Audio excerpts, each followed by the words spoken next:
Well, we'll be so close to finishing it when we return. I've got the tiles here already. I have to get the epoxy coating, and then I'll be able to knock that out. I want to address something else with you guys. I've got multiple comments about have I bonded the steel on a swimming pool, and for your answer is yes, by the way. But I appreciate that a lot. Appreciate you looking out for me and all. Hold on, we'll get something here real quick. It's about to fall. All right. So appreciate you looking out for me there on that. Looking out for the guests that use it too. But I actually, in the early part of these videos, when we were doing some other pouring, I had covered that before about bonding that. And you know, you get all kinds of reactions from everybody. You know, everybody's got an opinion. So you saying to bond the steel, me and you all who are all that said that, and myself, we are on the same page. We're talking mano a mano. You and I, we get along.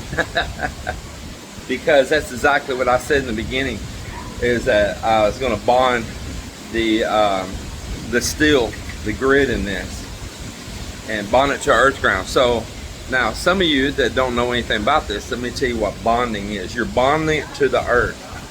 Just like in the West, I can't really say here in the Philippines, but in the Western nations, you drive a ground rod down deep, usually a copper rod, but sometimes it's a copper plated steel rod.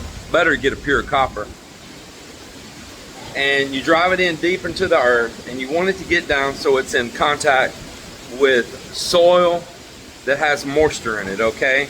Because moisture conducts electricity. That's why, you know, if it's wet and you touch something, you get shot, right? Moisture conducts electricity. So if you had it like in just a few feet of topsoil, that when you have a drought and that's dry, it's not going to bond in the earth because there's not enough moisture content. So a lot of times they're kind of deep. You know, I mean, in the West, it's common to have a 12-foot grounding rod because you want it to get down and stay in contact with moisture, the moist clay, this and that. So here at the sand, there's backfill for this subdivision. There's a layer of clay on top, right? Then there's a layer of sand, and then there's stone, and being that we are close to the shore here, we actually get into like a bedrock, okay? And so like we dug our footings on this house and stuff down to where we hit that layer of bedrock. So I don't want something just shallow up here. I want to drive in something that'll get down through that sand that could get a low moisture content and have poor conductivity. Sorry, poor conductivity. And I want to get into something that stays moist all the time. So I have to get down to the lower part of that sand and into where it starts getting into those big stones and stuff, kind of drive it in through it. And where that, now I'm down into a wet layer right there, a shallow water table. That's what you want. So your pumps and stuff that are running, they're electric pumps. Now, a swim pool pump has extra protections built in it, unlike just a regular old pump, because people are going to be putting their bodies in that water, right? So a swimming pool pump has extra grounding protections built in it that will not electrocute somebody if it's grounded properly. So you want to be sure and properly ground your pump to a deep ground rod. And then you want to properly ground, which is going to mean bond your steel to earth ground, because the steel's in the concrete and the concrete's wet, and that means it can conduct it in. So you want to make sure it gets the most direct route that it earth grounds. So say like if the concrete was kind of dry on the back side and wet on one side, and the steel may push the electricity more into the water side than into the back thickness of the concrete against the earth, and that means that it's going to try to conduct through the shortest path, right? So you can't count that, oh, the pool's going to be isolated from anything like that. It's not. You'll say, oh, well, that steel is in contact with the earth. Well, it's not. It's inside concrete. If it's done right, your steel should be suspended at least 2 inches deep inside of concrete. I know that's not a common practice that I see in a lot of places, but it's supposed to be a minimum, any steel, 2 inches of coverage over the steel for the steel's protection, as you know, of having premature failure, you know, and all. There might be some cases you can go 1.5 inches, but the norm 2 inches. 2 inches. So 1.5 inches, 2 inches. So you need that steel to be bonded to the earth ground, and you need that pump to be bonded to an earth ground. And that way, if there's any kind of short or anything, it doesn't try to take the short path in the water. It will take the path directly to the earth, thus isolating you from being electrocuted. And you can't just use any off-the-shelf pump as a swimming pool pump, because they are not designed to give that same protection against that electricity passing across through the water. So a little lesson on that.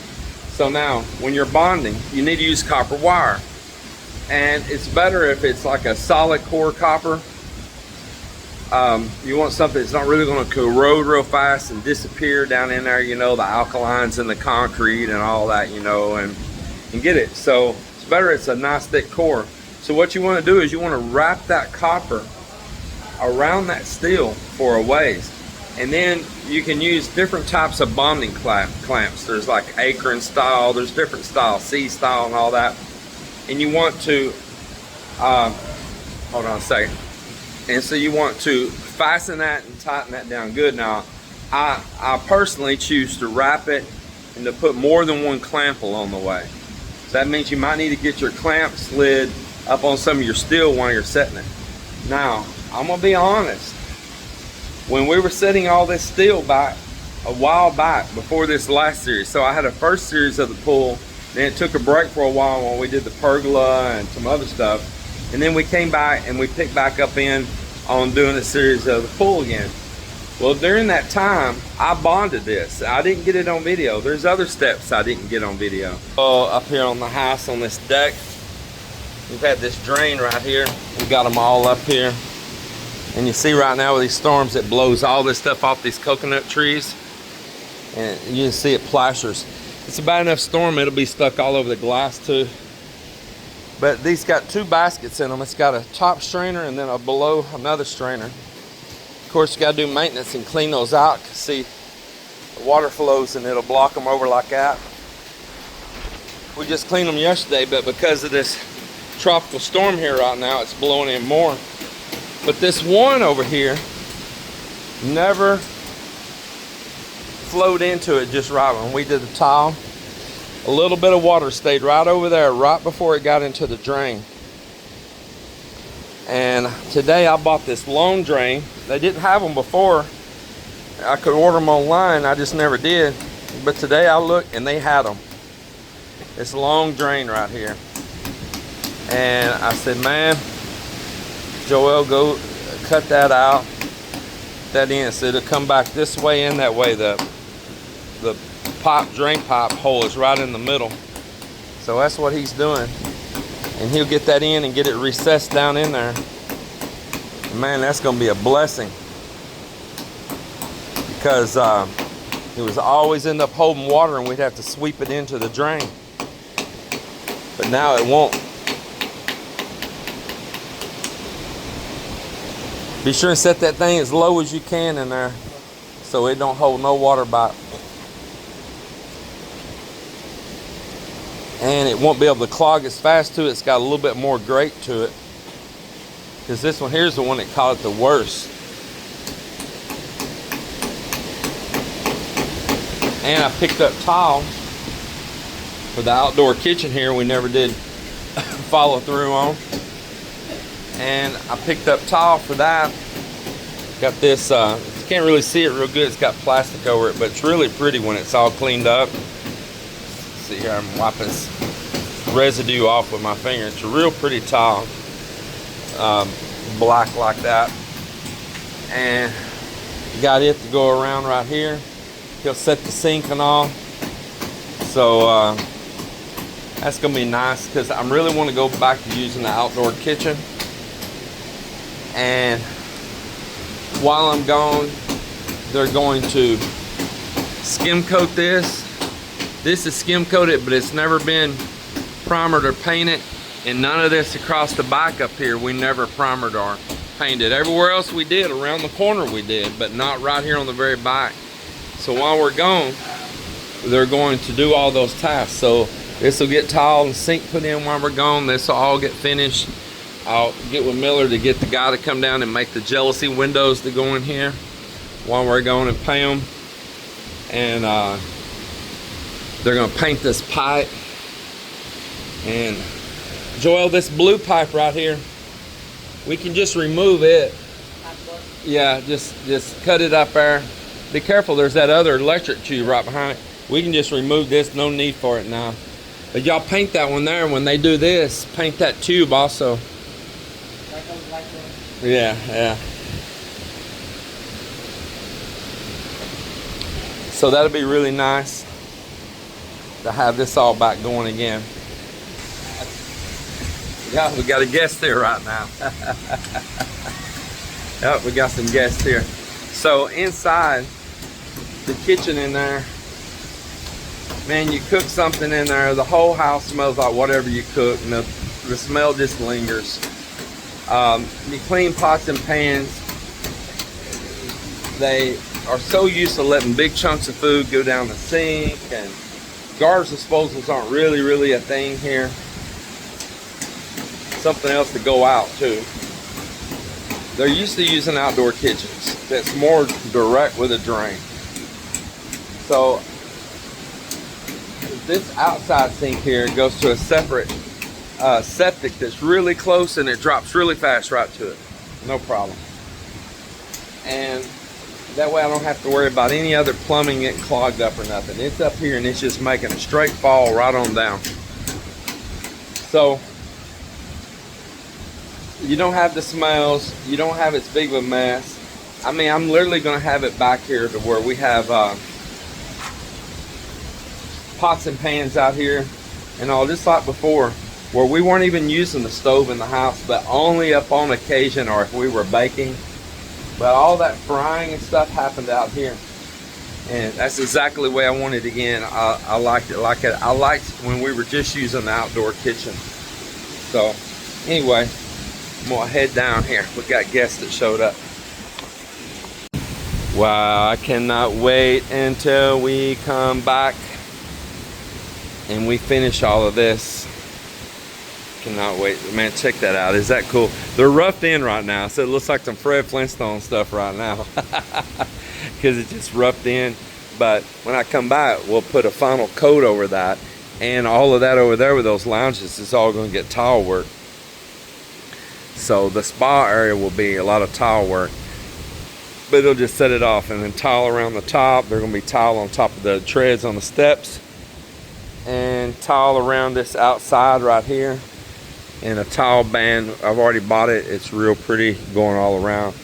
The bright LED down in the water there, 2 LEDs in the water there, and a bright LED in the water here.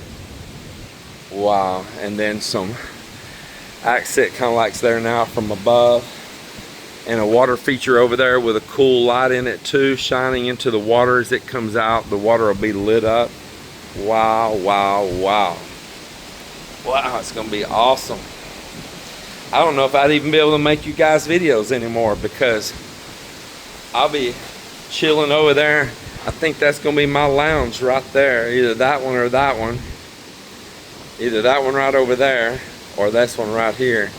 It's gonna be where I'm gonna run my life from right there. And man, I can't use a laptop there. I can't edit there, so I think I'll probably start growing some gills and some scales on me. Man, this is gonna be so cool. So cool. So a lot of people even the Filipinos, like to go to the ocean, but they don't like to get in the ocean. They like to go to it, but they don't want to get in it. They want to look at it. And there's a lot of foreigners that way, and there's a lot of Filipinos that way. So it's kind of ironic, you know, like you got a whole ocean in front of you, and what do you got a swimming pool for? But it's very common.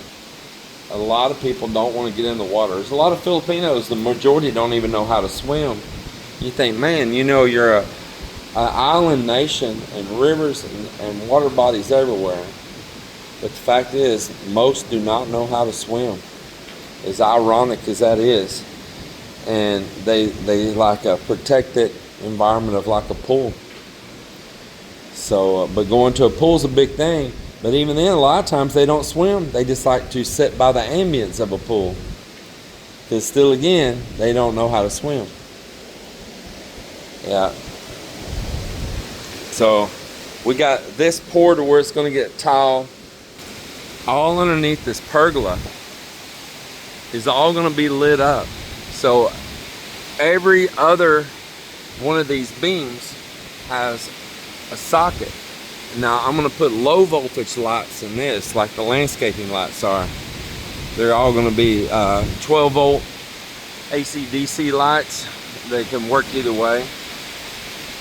And that's going to be really cool, because then you're going to have this lighting on all of this right here. When you step in, all of these lights, they're going to be small lights, kind of like pin lights, shining right down, giving a focus beam down, and it's going to form a, you know, this little curved pattern around with that subtle lighting shining down, pin light shining down. What do y'all think about that? It's going to be so cool. It'll be a well-lit pathway now. For the viewers that's been here and stayed before, it's going to be a big change for them. Now, I am planning when I come back to put a handrail down this middle. I think I mentioned it earlier in the video, but I'm going to do it exactly like the one on the pool right there, to where it's going to be flat and then angled down, and it's going to be right in the middle. I want it to look just like the one on the pool, so there's continuity around the place. So it'll start right here, and then it'll have a bar go down the middle. So people walking will have to choose left or right coming up. But it'll give, you know, my people that have a hard time, older people or people that's just had an injury or anything, it'll give them something to hold on to going up these steps. And it still not be too intrusive or anything for what my plans are on all this. And the same thing, this is going to be well lit right out here. It is going to be wonderful.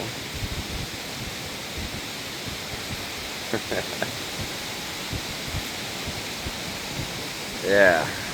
Yeah. So nice. Woo, storming. Good morning. Every day, whole day. It's too much rain. And you hear that one, the loud noise from the wave. Whew.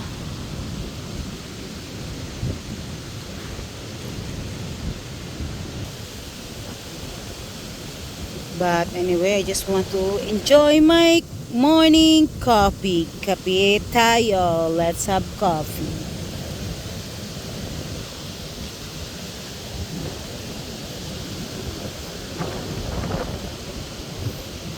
The pond is almost full.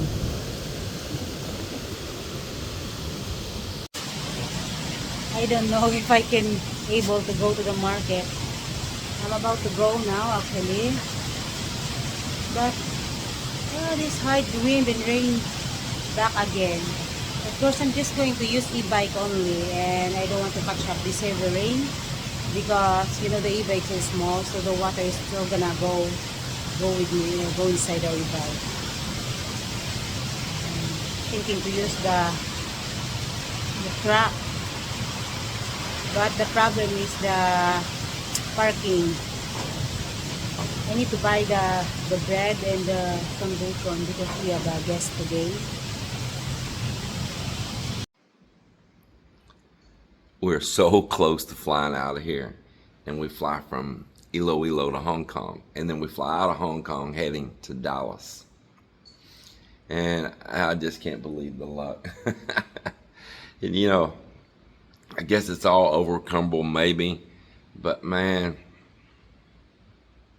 oh man, the timing is just impeccable, and it leaves your nerves kind of up of how your trip's gonna go. Check this out. Signal Force 8 has been issued for Hong Kong for the first time since Super Typhoon Yagi here in 2024. I'm meteorologist Robert Spetta, always tracking these storms in the Western Pacific here with you. And of course, we're still tracking WIFA, also known as Krising, in the Philippines. It not only is approaching Hong Kong, Macau, and just across Queens Harbor there in Guangdong Province, but also continuing to enhance the southwest monsoon and still bringing heavy rainfall across the west coast of the Philippines as a new storm system is developing and likely will be called Dante, but it's going to be more of a big fat monsoonal gyre of a low. Now, first, here's a look at the forecast from the Macau's meteorological agency. A little bit different than the other agencies out here, by the way. Hong Kong Observatory is the one that issued that Signal Force 8. You see that forecast as it passes just basically right off of the coast here through our afternoon heading into the evening of the 20th, basically the entire day here on the 20th. It's going to be messy. I mean, we look at a closer look at this microwave imagery again. You can see the bulk of the convection, good news, is towards the south, but some of those bandings are coming on shore, and you can see they're already starting to influence conditions here just into Hong Kong. And take a closer look. There you go. Just a monster of a storm system as far as that convection is concerned, kind of wrapping around. So this, since it is such a close hit, could be a bit of surprise for people out here, I think. It is a typhoon, but I think probably more of a severe tropical storm conditions. Point is, I think people are going to be surprised because it's not a super typhoon. It's not what we've seen with Yagi, but it still is going to be kind of some funneling, wrapping around, pushing in between the islands here, especially the tall buildings there in Hong Kong. And this is why Signal Force 8 is when basically everybody just kind of hunkers down, waits for the storm to pass, and just plays it safe. That's the rule of law, right? Yeah, so right when we're supposed to be going to Hong Kong, they're getting a typhoon hitting them. I mean, it's almost a guarantee that we're going to be delayed. And both flights from Iloilo to Hong Kong, and then we're only at the airport for like 9 hours, and then we fly out of Hong Kong heading for the United States. So there's a good chance that both flights could be affected, you know, getting to Hong Kong and then leaving Hong Kong. And they're not booked on one ticket. Our flight out of Hong Kong is on a different ticket than our flight from Iloilo to Hong Kong, because I used my fly miles. I couldn't use them originating out of the Philippines here because there wasn't no one that was a partner member on that miles program coming out of here. So I need to originate my trip somewhere like Hong Kong using like Cathay Pacific, and so we're going home for $71.